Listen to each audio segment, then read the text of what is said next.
Sergei Lavrov nga musajja wa President Vladimir Putin enkwatangabo era minisita w'ensonga z'ebweru w'eggwanga eryo wano mu ggwanga atuusawo mu kiro nga yaniriziddwa minisita w'ensonga z'ebweru w'eggwanga Gen. JJ Odong.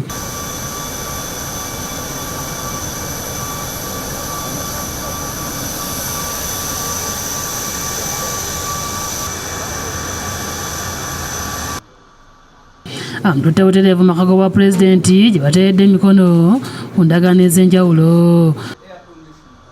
Olukuŋŋaana lwa bannamawulire lutuuziddwa enkya ya leero mu maka g'obwa pulezidenti Ntebe, Mwai Museveni ayogedde ku nkolagana ya Russia ne Uganda emaze emyaka n'ebisiibo ng'etojjera era n'akakasa nti Uganda teyinza kusibira Russia kikookolo mu kaseera kano ak'okusoomozebwa keeyitamu. How can we be against somebody who has never harmed us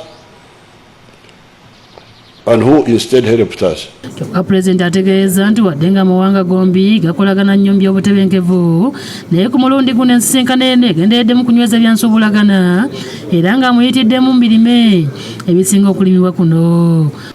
Uganda, as you can see, we produce a lot. There is nothing agriculture in the world that we cannot produce here. So all those things, and some of our products go to Russia through Western Europe.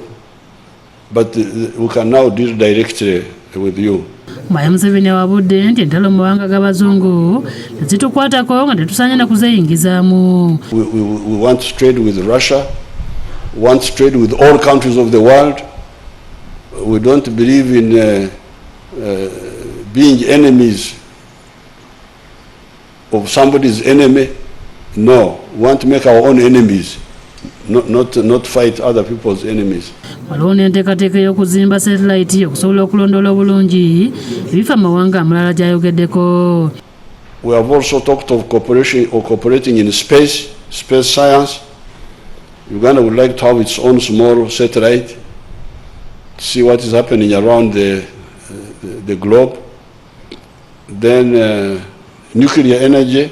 Lavrov asiimye Mwai Museveni okukuuma emirembe nga ne Russia tewagiranga ku bazungu okulumba amawanga g'abaddugavu. Lavrov era atangaazizza ng'obugenyi bwaliko bwe butalina kakwate n'ebyolutalo olugenda mu maaso wakati wa Russia ne Ukraine.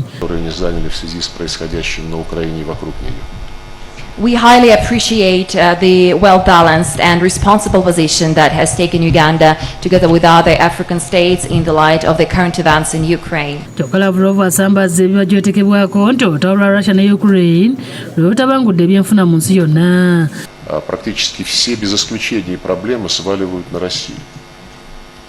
Basically, I have touched upon this issue, and the only one comment that I can add is that our Western colleagues nowadays blame Russia for everything. And when it comes to the current food crisis, it also started earlier when there was the surge of prices owing to the COVID-19 pandemic. Alambuludde ku nvumbi ez'abasibwako ng'alumiriza amawanga g'abazungu okulemezaawo olutalo luno lwagamba nti singa lwaggwa dda n'ebyo eby'ekiika mu nteeseganya. Бесперебойных поставок российского зерна потребителю. Lavrov ava ku bugenyi bwagenda okumulako ennaku 2 wano wakukyalako ne mu mawanga g'Afrika amalala. Download the app on App Store or Google Play Store now. Vision Digital Experience, the future of media.